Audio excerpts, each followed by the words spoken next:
Hi there, and welcome to the Pearls From My Mom podcast. Every mom has special pearls of wisdom she passes on to her kids. In this podcast, we'll be talking about those pearls of wisdom, as well as the life lessons that our moms have passed down to us. We will be sharing to keep the legacy alive. Hello, everybody, and welcome to Pearls From My Mom, the podcast. My name's Jessie. I'm your host, and I'm here today with Kris Baker Dersch of No Extra Words, the podcast. How are you, Kris? I'm doing great.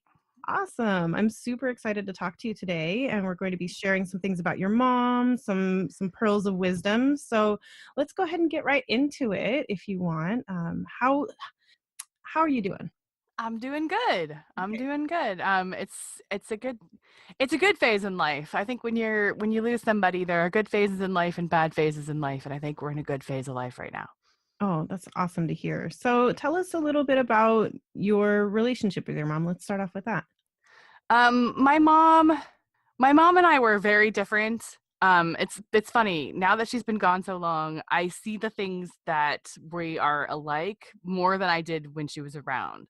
I think as a young child, as a young person, I always had this perception that my mom was my total opposite and I was more like my dad, and that's why she didn't understand me. And I have found later in life the ways that we're more similar. But we talked about this a little bit off air. Even the best relationships with moms are somewhat fraught, and she died when I was 16, so it was not, prime time for anybody's mother relationship when she was gone. Oh, for sure. So, but she was my mom was a person kind of out of another time. Like, I'm a kid of the 80s, so everybody I knew had a working mom. Everybody I knew was a latchkey kid, and my mom was home until I was 14. Oh, wow. She was, yeah, totally. And I think if she could tell me this now, I think she would tell me she stayed out of work a little too long and kind of wished she had gone back sooner. She told me once that she kept looking for an opportunity to go back to work because she always intended to go back to work, and one never came along because we always needed her. But she was that mom who made lunches and was everybody's room parent and baked the cookies. And she was like Miss Volunteer because she was the one who was home, right? So, and also she was really good at it. So there wasn't a single church activity that she wasn't involved in. She was everybody's Girl Scout leader. She was everybody's everything. And when she died, there were so many people at her funeral. And one of the women told me, she's like, everybody at the church knew she was really involved with the Scouts, and everybody with the Scouts knew she was involved with the church, but I don't think anybody knew how much, because they didn't think she had that much time because she was so involved in the other one. And so that's just the kind of person she was. She was a big presence. I'm from a not very big town, and she was just everybody knew her, and she was kind of a big presence there. So she was like full on, all in on the activities, the church, the Scouts, everything like that. Yeah. I mean, she didn't quote unquote work until I was 14, but she was so busy and she did so much. And I found a letter she wrote years and years later to somebody when she finally did go back to work. And she said, I have always defined myself as a teacher, and what I've been doing this whole time has been teaching. I just didn't get paid for it. So it's interesting to be back in the classroom and to put back on my teacher hat and realize I never had it off. So. Oh yeah, for sure. So, and I think that's super interesting. Like my dad was a stay-at-home dad and my mom was the one that worked. So I have like a totally different situation. I mean, it's hard. I know when you're, especially like you said, that's a kind of a tumultuous age right there, Yeah. the early teens, mid-teens. So did you appreciate the fact that she was around? I'm sure you do now looking back on it, but like sometimes more than others. I appreciated little things that I didn't realize at the time. I remember this is a story that's so quintessential. My mom, she baked bread once a week until I was like 9 years old. Like that was a thing that she did. I mean, it sounds so idyllic, this childhood of mine, and it was in many ways. But she used to, like, I can't remember what day of the week it was, but she used to bake bread, and so we'd have lunches on these homemade bread sandwiches. And one day she realized nobody appreciated it, and bread is like $2 a bag. So she stopped doing it and just started buying bread. And we're all like, but where did the good sandwiches go? It was the kind of thing where fresh bread, man.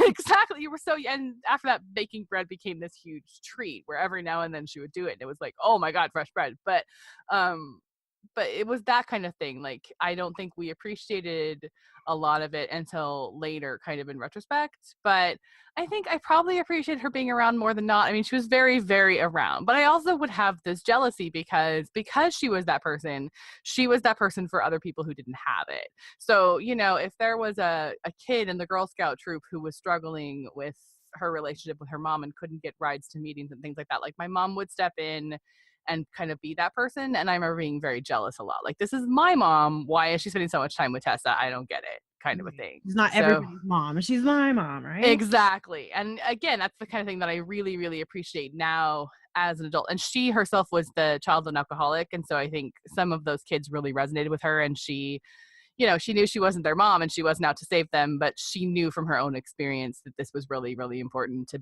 be a stable adult in their lives. And that was something I just didn't understand at that age. Mm-hmm, for sure. Now, you said she was a teacher, like previously before children, and then she went back. So she only got to go back to work for a couple of years then. Yeah, she had taught like primary school, like first and second grade, and she went back. I think I was 14. So it's a crazy story how she went back. She went back first for jury duty. She had like the worst jury duty in the history of the world. She was on the federal grand jury, which is like, she used to call it a sentence, because those are the people that indict people. So it's not like one case, it's a bunch of them, and you just hear them and hear them and hear them. So she went to Seattle, which was like an hour from my house at the time, and she didn't drive, so she went to Seattle by bus 2 days every other week for a year and a half. She started doing that when I was, I think, 12 or something. Mm-hmm. And so that was kind of her, I can do this, you know, I can be consistently away from my family, I can whatever. And by the time she got, and it was hard to get a job while she was doing that, you know, it's the kind of thing where, yeah, you're excused from work for jury duty, but if this is a pre-existing thing, it's really hard to job hunt and say, oh, by the way. And so once that was finally over, I think she felt ready to go back to work. So she worked the last 2 years of her life. She taught preschool. My mom taught preschool. My dad taught high school. So that's a really interesting dichotomy in my family. I would imagine. She used to go in every fall and decorate his classroom, knowing that he would like never touch it again. All his bulletin boards would stay exactly the same and all that. So she would do all that kind of teacher crafty stuff for him. That's amazing. Well, at least they were equipped for you, you know, like they had they could cover both ends. Yeah, for sure. That's amazing. And do you have siblings too, or? I have an older sister who is also a teacher. So, yeah. You know, it's a family biz. It is. She's a special ed teacher. So that's a whole different realm. Oh, wow. Okay. Yeah. I'm the only one in my family who's not a teacher. I'm a librarian. So I'm just that much different. But a librarian, that's cool too. Like, yeah, that's really cool actually. Yeah, I love it. That's awesome. So you said, you don't have to tell me exactly how many years, but just give me a relative idea of how many years it's been since. 22. 22. Okay, wow. Yeah. That's a pretty long time. Yeah, I have definitely spent more of my life without her than with her. And in the interim, and we can talk about this or not, but my stepmother, my dad went through a whole second marriage, and my stepmother passed away a year and a half ago. So my dad is 77 and has now been widowed twice. Oh, wow. That's intense for him. So how is your dad doing then?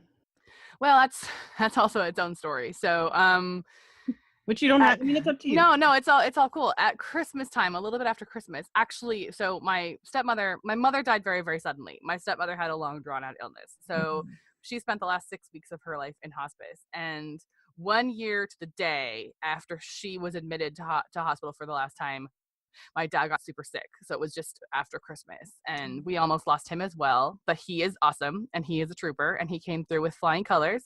He's 77 and his illness definitely aged him quite a bit, but he is such a hard worker, and he has told me how hard he has worked to come back from this. You know, when he came home from the hospital, he was with a walker and he had home health and the whole thing. And he is now, as of this moment when we're recording this, he's in Cooperstown, New York, headed to watch one of his grandkids play in a baseball tournament at the Baseball Hall of Fame. So my dad's amazing. Cool. My dad and I are very, very close. You know, the last 2 years that I was in high school, it was just me and my dad. My sister, the timing of our story, just my sister graduated high school about a week before my mom died. And again, she died very, very suddenly. So nobody knew this was coming. And so my sister graduated, my mom died, we had the summer, and then my sister left for college. And so the last 2 years of my childhood was just me and my dad. Wow. So my dad got really close then. Yeah. My dad and I are incredibly close. My dad is a strange duck. He really is. Like I always say, there's exactly one person on this planet right now who understands my dad, and it's me. But he has his struggles. We just went through, your listeners, I'm sure, will know the minefield of birthdays and anniversaries. And so my mom's birthday and my stepmom's birthday are less than a week apart.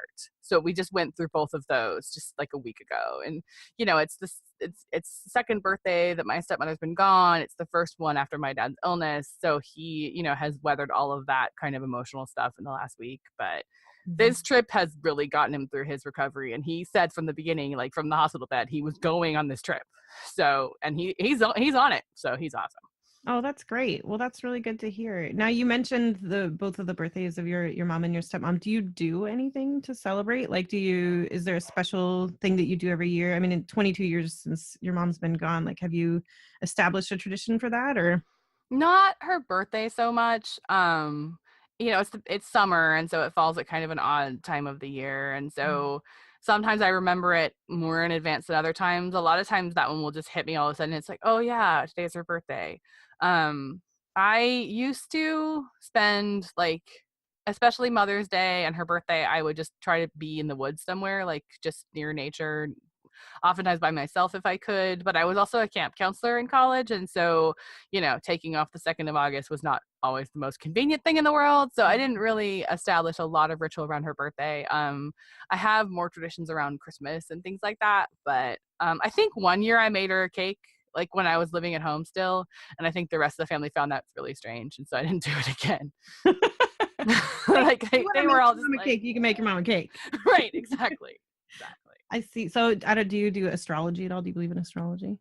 Vaguely. Like, I know what everybody's signs are, and I think there's definitely some truth to that, but I'm not super into it. So. I'm not either, but your mom was a Leo, so was mine. So okay, that's sweet. Awesome, strong ladies, She was definitely that.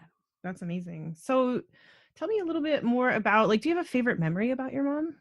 Oh. I know it's hard to pick from, you had her for 16 years, but she was just such, like, my memories I have of my mom are so her in her roles. Like, it was my mom, the Girl Scout leader, my mom, and I have this memory of the very first time my brownie troop went camping. And my mom was super outdoorsy and super Girl Scouty, and my dad is not at all. Like, my dad can never go camping again and he'd be delighted. So that was one of those things that he did for her. But in Scouts, my mom was kind of in her element. And so I remember the very first time my brownie troop went camping, so we were all like 6 years old. And this is Seattle, right? So it poured buckets like the whole time we were gone. And we were kids, so we were woefully unprepared, so we didn't know how to pack. And my mom lined us all up and she cut garbage bags, like holes in garbage bags, and stuck them over our heads. And those were our rain jackets. And so I have this memory of these 6-year-olds like tramping around in the rain. And my mom was wearing this like plastic shopping bag on her head as her hat, but she was like in her element and she was loving it. And I just have so many memories of her figuring out stuff like that and figuring out how to make things fun. Like, I remember we had one summer where for some reason there was just no money, and my parents are both teachers. So it was like, incomes were always stable and we always had health insurance and we didn't suffer, but my mom was a stay-at-home mom. So for years we lived on one teacher's salary. So there was never like extra money. And so there was one year we didn't have any kind of vacation at all. So my mom decided we were going to discover Washington. So we went to every historic site, every museum, every fort, everything. And I actually just found the scrapbooks like 2 weeks ago in my dad's garage of all the like memories she kept of those trips and all that stuff. And so like those are things I remember. If she could just improvise things, make things up. Like, she was a preschool teacher, right? So she was used to that. And so she could just figure out how to make things fun, how to make things interesting. She used to say, we're on an adventure when we would get lost on a road trip or whatever, or something would go horribly wrong. And I use that now. And my best friend has said many times, she's like, Kris, the fact that it's an adventure does not automatically make it fun. I'm like, but when I was a kid, it did. So. I love that. It's so funny because I'm listening to you talk about your mom and your story, and we're the same age, and there's just so many similarities. I know this is your story, so I'm not going to bust in, but there's so many similarities between your mom and my mom. I remember she took my whole entire Girl Scout troop and my sister's girls. We were on different troops, and she took us all to see Troop Beverly Hills. Do you remember that movie? Oh, I love that movie. I still have the videotape somewhere, and I don't think I have anything to play it on anymore. I love that movie. Yeah, and my mom bustled us all in there and like lined us, got all our popcorn and everything like that. So it's and she was outdoorsy, and she was also, we would get lost and it would just be an adventure. So I really feel that with you and your mom, and that's amazing. So you went around Washington. Hey, my mom lived in Washington for a few years outside of Spokane. It's a little farming town called Tico. I don't know that one specifically. Really close to the Idaho border. Okay. Eastern Washington is a place we used to drive through a lot. My dad's entire family is from Montana. So Okay. we used to do these. My mom wouldn't go. So she would send either me or my sister on an epic road trip to Montana with our dad. So every year, every other year, we would drive to Montana. And then that year that we discovered Washington, I don't think we got quite that far east. Like she really wanted us to see the east side of the mountains. Washington, for people who don't know, is like split in half by mountains. And so, but we would get to like the central part and then it would be time to head back. So. Oh, sounds like a really fun trip. Yeah, I got to play Clark. I remember this vividly. We were at Fort Vancouver and they were doing a reenactment of Lewis and Clark and they picked me to be Clark and I got to wear like the buckskin and the whole thing. So Oh yeah, that's amazing. yeah. That's awesome. Well, I think those are great memories. I mean, I love that you have this picture of her. And, if you were 16 when she passed away, that had to be really hard for you, I would imagine.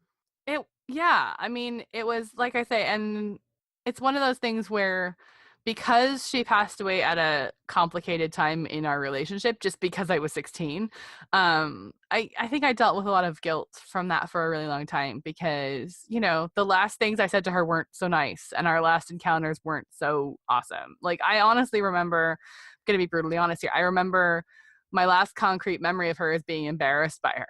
Because the night before she died, we had you're 16, so you've got 7 million activities, and it was spring. So my softball team was having its banquet, its end of the season, whatever. Mm-hmm. And she came with because, it was a family thing. And for some reason, it was just her and I. And I just remember thinking, why are you here? I just want to spend time with my softball team. And why are you always here? Because she was so involved in all of the activities, and I'm so lucky to have had these very hands-on parents. But sometimes I just wanted to be a kid whose mom had to work. So, and that was never the case. And so, I felt guilty about that for years because it was just this was my last concrete memory of us doing something together is me thinking in my head, why are you here? And I had to let myself off the hook finally and be like, you were 16. This is what 16-year-olds do. This is what 16-year-olds are designed to do, is push parents away. Mm-hmm. And of course I had no idea that she would not wake up the next morning. That's, you have no way of predicting these things. And I also know that she was 16 once. And, that's the other thing that age gives you, is a perspective that adults really do remember what it's like to be that age, even though you don't think they do. And so giving myself some of that grace has been, but yeah, she died very, very suddenly. She had a heart attack at 48. Wow. Yeah. So it was literally, she woke up early in the morning and couldn't breathe very well. And, the paramedics came and she was gone by the time she got to the hospital. It was very fast. Oh my gosh. I always wonder, my mom had cancer. And so I had an 8-month period where I knew that we were going to be losing her, Yeah. And so I kind of had an opportunity to say everything that I had wanted to say. And I had my mom for 35 years. So, yeah. Double the length that you had yours for. And so I was probably selfish with my mom until I was 25. You know what I mean? Yeah. So I'm glad that with time and perspective, you've it seems like you've, forgiven yourself or kind of let go of that guilt, because I mean, certainly at 16, you can't predict, and everybody's a bit self-centered, at least until they're in their early 20s. Yeah. I think. No, totally. And there your show is Pearls of Wisdom. We're going to get to that. But one of the things I remember my mom saying not long before she died, there was another death in the church. And she said, the family doesn't know this now, but they will be lucky to be able to remember that he lived up until the moment that he died. When people have a health decline, they don't get that. And so that was reassuring in some ways, because even though I know she wouldn't have wanted to be gone at 48, I also know she wouldn't have wanted to have a lingering illness. And I think that came directly from the experience of her own parents, because her father died very, very suddenly, whereas her mother died of cancer. So it was a different experience for her. Yeah, for sure. Well, I appreciate you sharing that with me. I'm sure that's not, super easy, but so you said you've been without her for 22 years. So, and now you're a grown lady and you're a librarian. and I heard you mention at least one child. You said your dad's, out visiting at least one child. So your mom never got to meet your kids. Is that something that I'm sure you think about, or? Yeah, for sure. I have one child. My sister has two. My dad also has, he is grandpa to my stepmother's grandchildren, Mhm. because he's been around their entire lives. And so, yeah, no, that is, and I have a 3-year-old, so I still haven't really figured out how to talk to him about my mom. It's Mhm. hard enough to talk to him about my stepmom, who he doesn't really remember, but, he, there's elements of her around. He's seen a picture of himself with her. He knows that grandpa still has her car, which grandpa's going to give to us, some of those kinds of things, but he doesn't really understand where she is. It's actually super cute because somebody told him she was in heaven, which is good, which is fine. Mhm. Um, but then a couple of weeks later, my kid loves baseball, and we went to a baseball game, and someone mentioned in passing, "Oh, he must have been in baseball heaven." So he thinks that heaven is baseball heaven. So he will say to me, "Grandma Sandy's in baseball heaven," and it's like, no, it's not really how that works. But so I would love to be able to talk to him more about my mom and give him an understanding of who she was. He's just too little, but I don't know how, as he gets older, to give him kind of that connection to family. And my nephews don't, like, my sister is not super connected with family or family history or anything else, and it's something my older nephew, who's 12, has asked about, like, just the history of the family. And I've done a little bit of genealogy, and so figuring out how to share that with him, because he just doesn't have, they're not close with their other grandma, and so he just doesn't have that. And I grew up without grandmas myself. My Mhm. grandmas were both gone before I was 2, and I had a wonderful village of people who kind of filled those gaps for me. Like, we had a best friend's grandma who we called grandma, and my great aunt basically decided she was going to be my grandma and filled in that role. But thinking about who,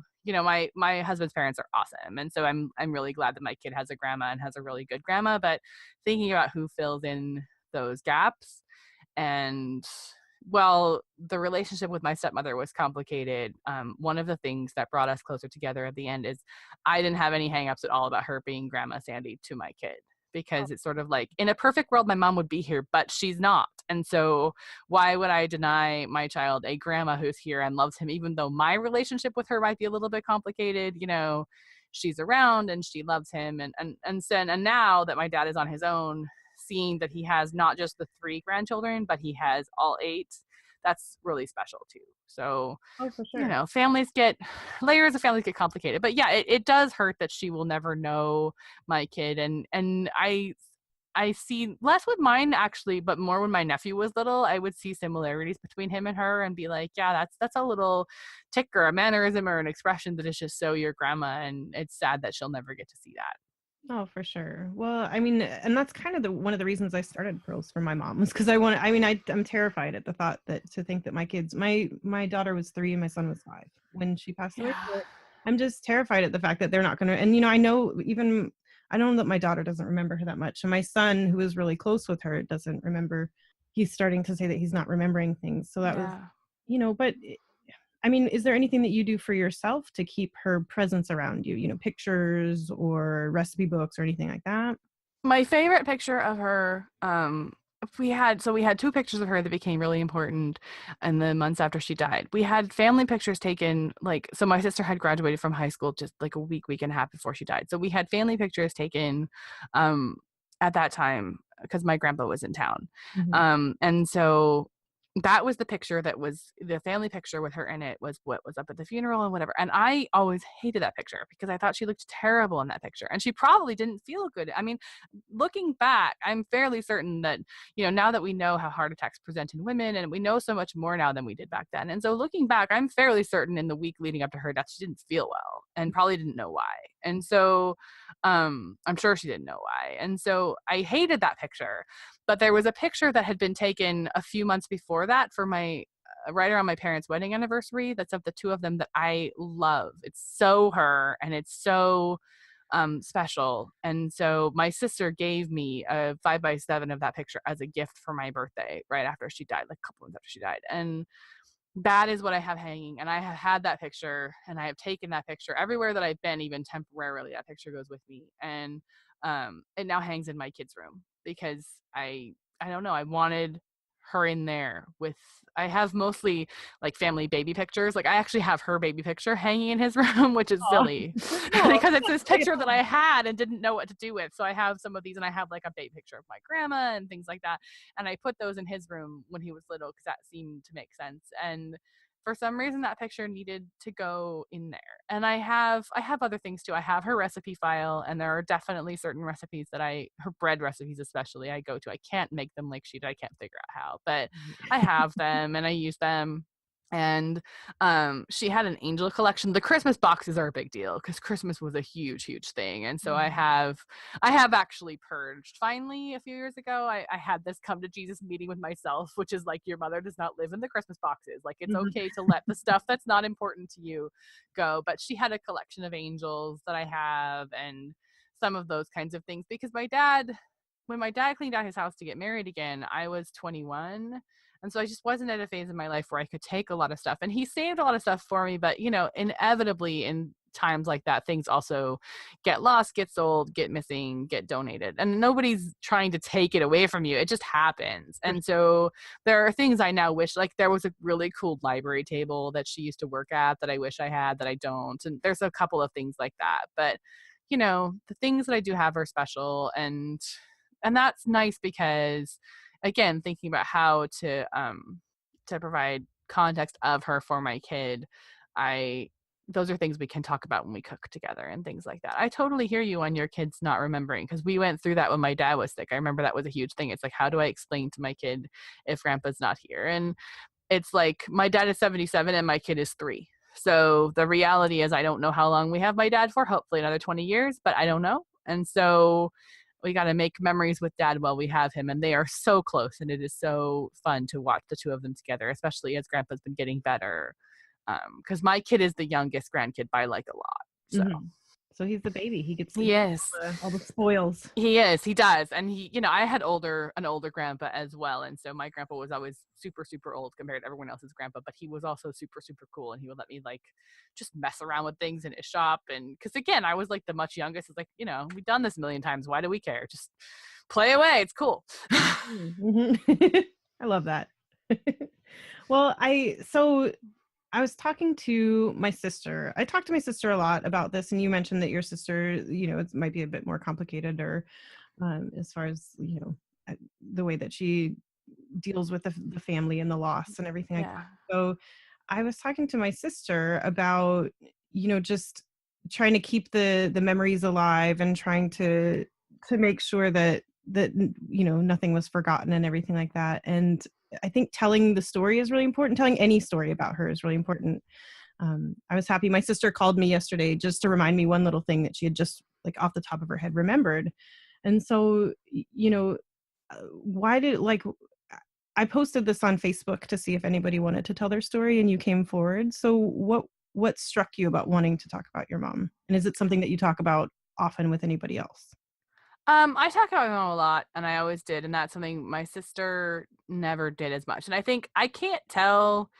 My sister has lived out of state for, the better part of the last decade and a half, and so we're not as close as maybe we could dream of being. And I can't tell if my sister's lack of talking about her is a way of coping with her own grief, or because she doesn't want to upset other people. My sister's one of those people pleaser types, and so I sometimes wonder if she doesn't talk as much just because she doesn't want to make other people sad. To me, from the beginning, like, if we didn't talk about her, it was like she was even more gone. Whereas if we had her stuff and we had her stories and we had her whatever, it would bring her closer. And so I've always been a pretty open book about her, and she's been gone 22 years, and I still will say in conversation, oh, that sounds like something my mom always used to do or whatever. I like the premise of your show a lot, the idea of this lasting wisdom, and I think partly because it was something I didn't feel in the early years that I had. That was something I used to like look for, is what is it she always said? Was there a thing she always said? Because like I was a book nerd because I'm a librarian, and so that always felt like the way that people in books cope with grief, is they would say, oh, so and so always used to say, and if I close my eyes I can hear her voice. And I like, for a long time I was like, I can't think of anything. And after years, I realized it's not like this big moment of profound wisdom. Like, that's not what it is at all. It's just the little things she used to say all the time. Like the little things she believed in and the little idiosyncrasies that made her hurt. Like, that's what's lasting. It's not, she wasn't Socrates. Like, it's not a philosopher type thing. It was just her being her. And so I liked that idea of the premise of your show. And it was, your show was not about how I dealt with the death of my mother. Like, that was not what it was called. It was called the, what are some things that I remember about her, or some things that she used to say. And I liked the way that was framed.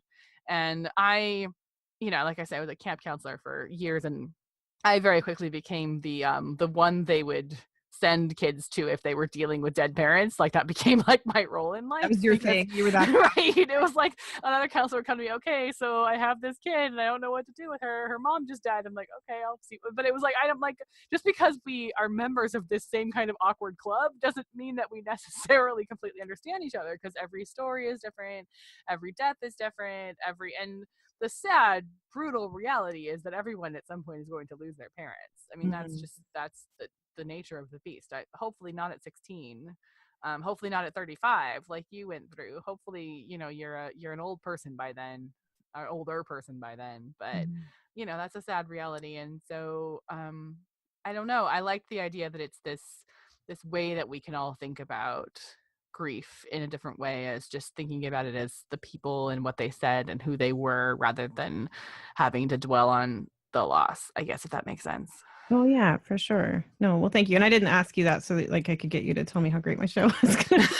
No, it's okay. It's okay. And but thank you. I'm excited about it. And my podcast is on a completely different topic, but one of the things that they have in common is I think this medium lends itself to great storytelling, and to people just being on the open mic and being able to say the things that are close to their heart in a way that it's hard to do in other places. So thank you for opening this forum.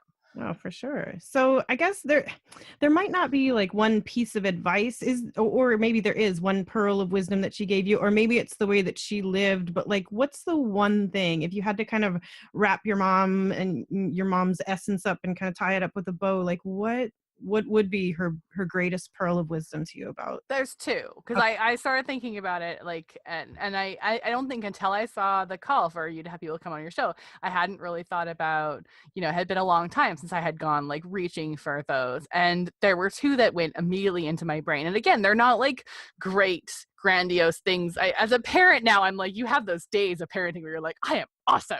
And I just figured out how to explain something. And then you have your days where I'm like, what the heck? Like, what just came out of my mouth? I shouldn't have said that. So like, now that I'm a mom myself, I think I understand a little bit more about that. And I don't think probably either one, maybe the first one was one of her good days, because I was working my first job. So I was 16, and I had a coworker who was driving me batty. Like, just, you know how it is. You have people who you can't get along with, but it's your first job, so you don't know that that's normal. And I was just complaining to her about this person, and I just can't even stand this person. And how do you work with people like that? And my mom was a very religious person, but I think this works even in a secular sense. But she said, we are told we're all made in the image of God. That's where we come from. And if that's true, then there's God in everyone. And your job is to find the God, because that's where you can relate to. And that was just so profound. And I have come back to that time and time again. I think even if you take, if you're not a religious person, even taking the religion out of it and saying, there's something of beauty and truth inside all of us that makes us human. And you have to look for it to find it in some people, because some people are hard to get along with. And I have done that with people who I've had to work for. Like, I have done that with people I've had to work with, but realizing that there's got to be something inside everyone, and it's my job to find it, was super profound. So I think that might have been a moment of hers that she probably said at the end of the day, man, I'm a good parent, when I figured out how to explain that. And then the other one is one she used to say all the time. She didn't believe in coincidences at all. She didn't think that anything was accidental. She used to call it a God incidence, which I think she got from a Bible study. But and I think, I'm not sure if I'm as gung-ho as her about not believing in coincidences. Like, she would literally, if the traffic cleared, it's like, well, that was meant to be, so I could make this left turn.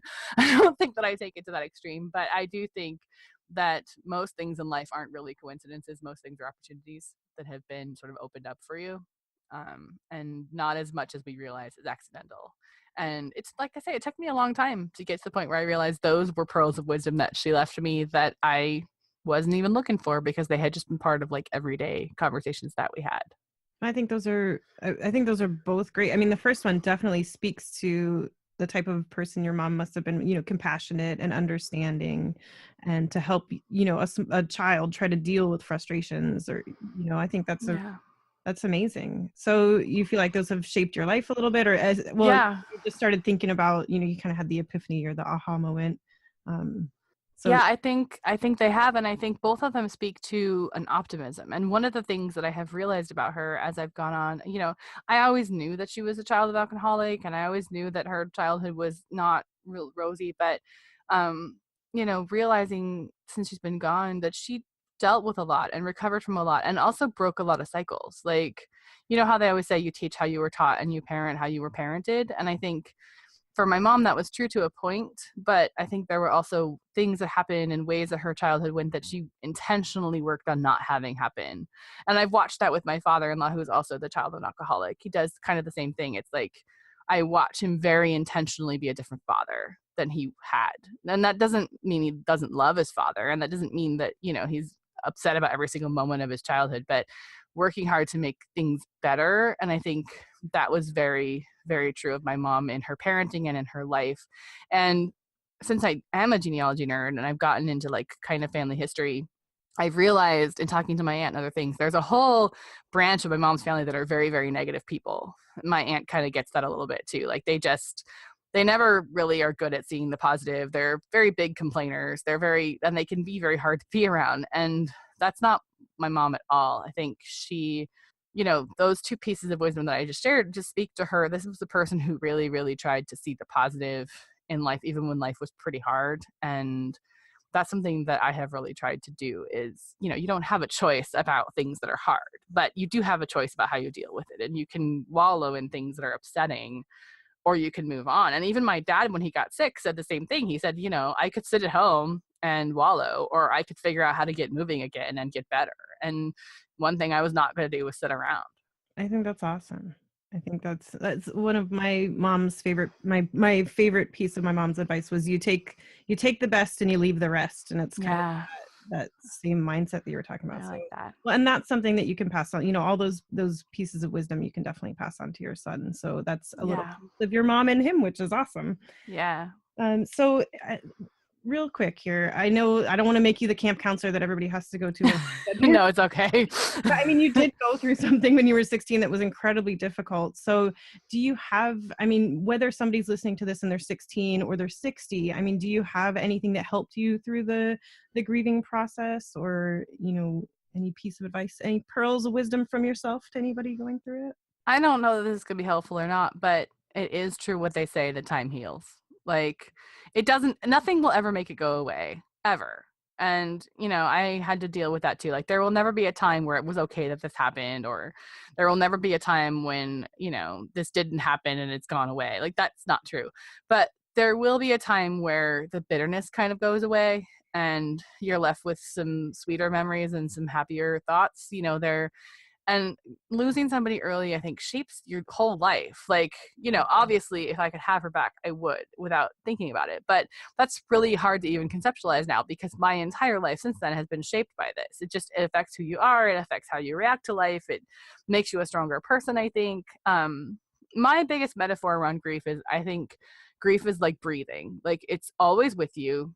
You're always doing it. It's always part of you, but most of the time you don't notice. Like, most of the time it's just, you're breathing in and out, and you're surviving, and that's awesome. And then every now and then you'll have like an asthma attack, or, a face full of smoke, where it just gets hard for a minute.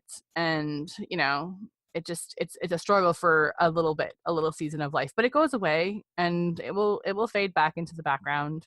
Um, that's just how it goes. And I think, reaching out to people can be super helpful sometimes. When I was in college, I found on a discount book rack the letters from motherless daughters. The book Motherless Daughters, I think, is a classic for anyone who's been through this. It's probably well worth the look at. But before I found that book, I actually found the sequel, which was a compilation of the letters this author had received from women who had read the book, and she divided it by how long since the loss. So, like, there was like the immediate first year, and then over time, as you get on in life, the letters kind of got longer and more reflective. And that was really a great read for me because it made me feel less alone. Mm-hmm. And I think there is an instinct, and I think it's become less so in the culture as we understand grief better, but there is an instinct that some people will tell you to push it away and to put things away, and, you know, and to kind of shut all that off and pack it away and not think about it and not deal with it. And that's the polar opposite of what has helped me. Like, I needed to have her things around me, and I needed to be able to talk about the things that she had said, and I needed to be able to laugh at the ridiculous. Like, I remember, this is gonna sound nuts, but on the morning she died, so, you know, people start to hear this has happened, and all of a sudden your house is full of people. Mm-hmm. And in the first, you know, eventually the ladies of the church came and basically took over our kitchen. But in those first hours, like, my sister and I were trying to figure out, we didn't know how to make coffee because my parents didn't drink coffee. Right. So, like, a coffee maker existed in the house, but we didn't know how to, you know, we were teenagers. We didn't know how to work it. And so, like, I can remember just standing in the kitchen just laughing with my sister about what part goes where and what. And it was like, should we be laughing right now? Like, is that okay? Am I allowed to? In the weeks that would follow, like, we would laugh at just ridiculous. Like, I remember she used to keep, so this is how organized my mom is. She used to keep a box in the top of her closet that had, like, birthday presents in it. So if somebody got invited to a birthday party, she could just reach in and say, hey, here's a thing, wrap it and go. My mom did that too. Right? Never just talking about And as a mom, I'm like, oh my God, I still got to get a box. But we went through it. I went through it. I found it like a week and a half before Christmas, and she had put, like, stuff in it, like Christmas presents for us, and it was pretty easy to tell who they were for. Mm-hmm. But it was like, not only has she done that, but she had put, this is so ridiculous. She had a particular kind of measuring cup. This is how much of a baker my mom was. She had a particular kind of a measuring cup that she used to measure, like, things like peanut butter and shortening and things that are like that consistency. Oh yeah, for sure. You know, and it's designed where you fill it up and then you push it out to make it easier to deal with.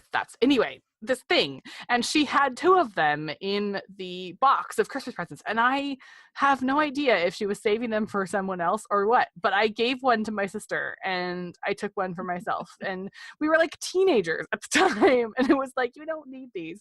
But I had in my head, like, maybe she bought them for us.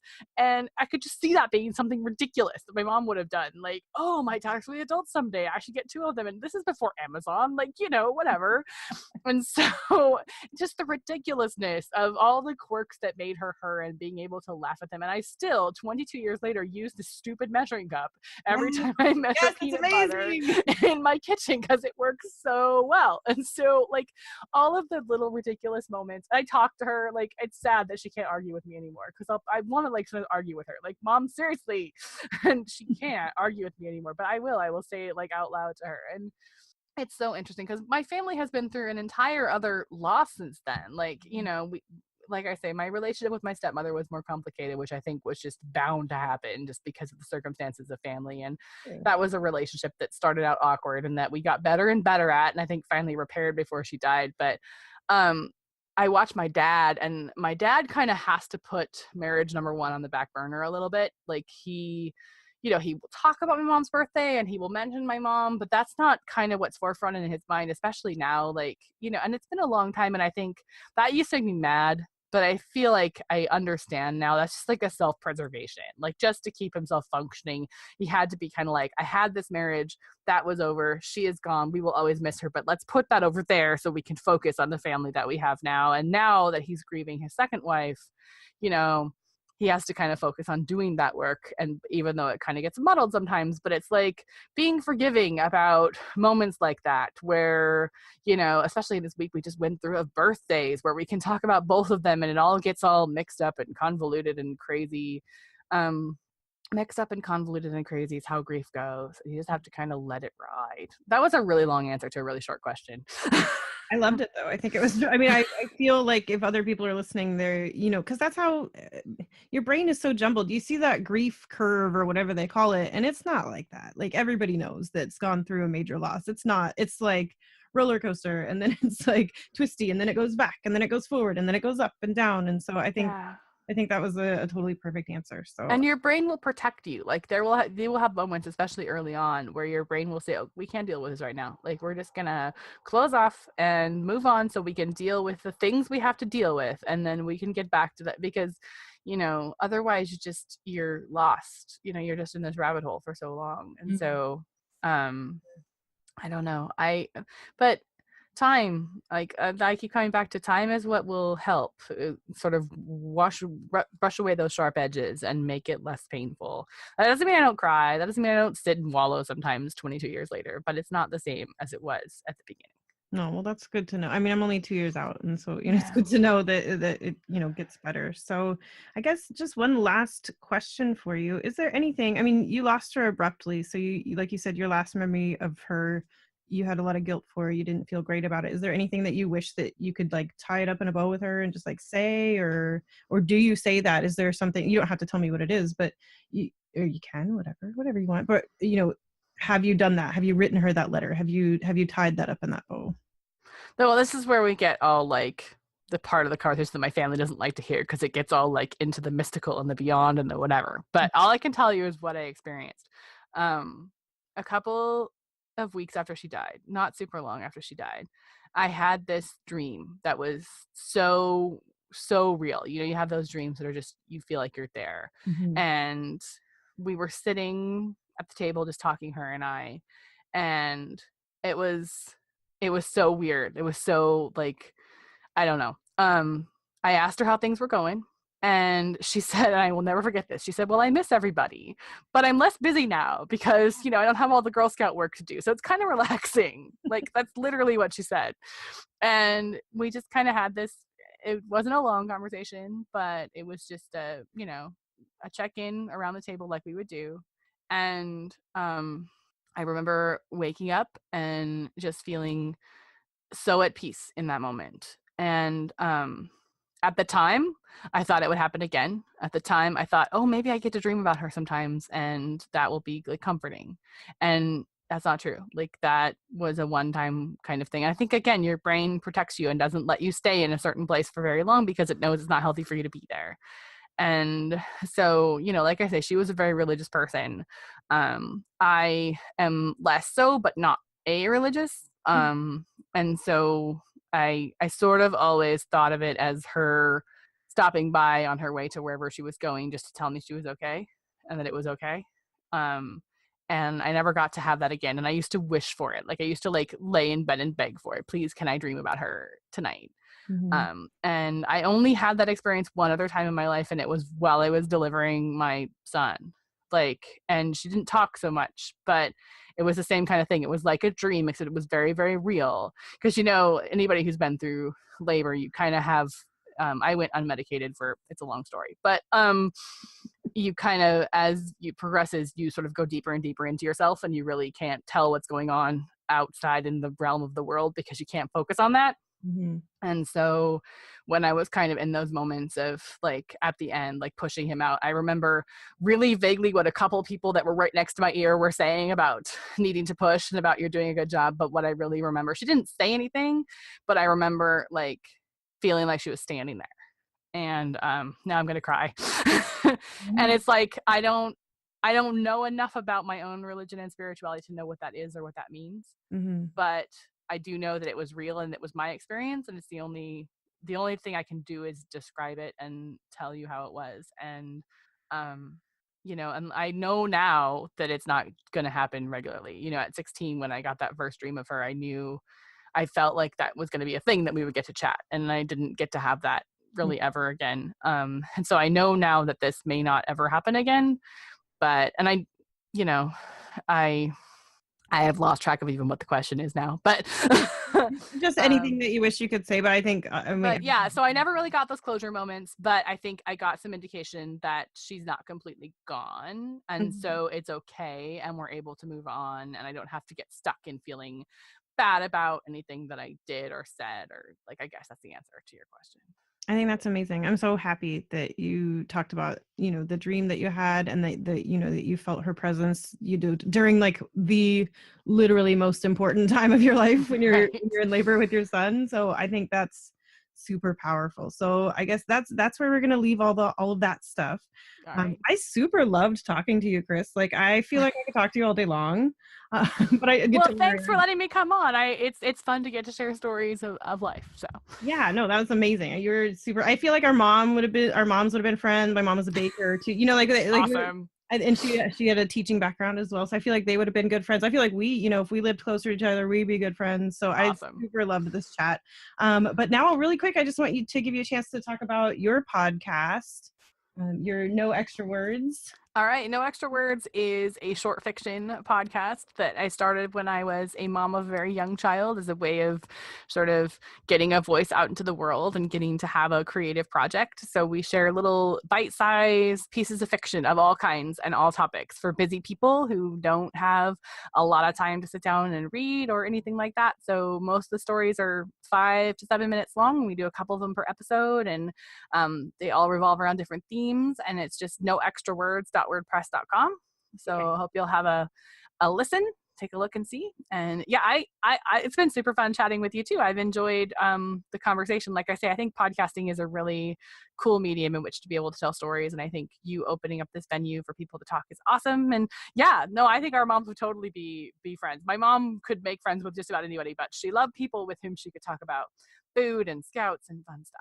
Yeah. Oh, for sure. Okay. So No Extra Words. You can check that out, I'm sure, on like wherever you get podcasts. We're on YouTube and Spotify, all those places. So I love that, by the way. My husband is the kind of person that like he buys like the whole Lord of the Rings series books and reads them all. And then he just bought like, what's that thing Game of Thrones. Sorry, I'm like the only person in the world that doesn't watch Game of Thrones. No, you're not. Okay, good. But my husband like bought those books. And so he's like reading through those. And like me, I would love to be that kind of person, but I can't. So I need like short, bite-sized fiction that I can like digest. And then, you know, I get too invested with characters. I'm one of those people that like, once I read like The Great Gatsby, I'm like all about, you know, that world for like a week, and I can't get over it. Yeah, no, totally. All right. So check out No Extra Words from Kris. And Kris, thank you so much. I can't wait to put this out there. I know that people are going to have really, really great things to say. And I'm sure that people that are, you know, going through the same thing are going to be able to take away some really awesome little tidbits from you. I hope so. And thanks again for having me. And honestly, if anybody wants to chat, like my email address is on my website, just reach out. And, you know, I got experience early, but I honestly don't mind being the person who's like, hey, can I talk to you about how, you know, I'm going through this thing where my mom died? It's cool. I'm willing to do that. No problem. You're still camp counseling after all these years. Totally. All right. Awesome, Kris. Well, you have a super fab day, and hopefully we'll talk again at some point. Yeah, let's keep in touch.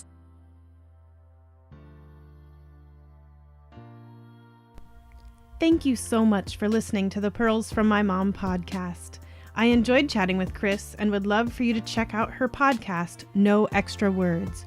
A great episode to get you going is episode 28, Fresh Start. It's an excellent listen. As always, if you enjoyed our episode today, there are many ways to support the podcast. Hit subscribe, share with your friends, and leave that 5-star review. And if you're feeling particularly generous, head on over to our Patreon page where you can pledge a few dollars and earn some awesome rewards. For questions, comments, suggestions, or if you want to tell your own story, my email is share@pearlsfrommymom.com. This is Jessica Hott, your host, and until next time, keep on sharing to keep the legacy alive.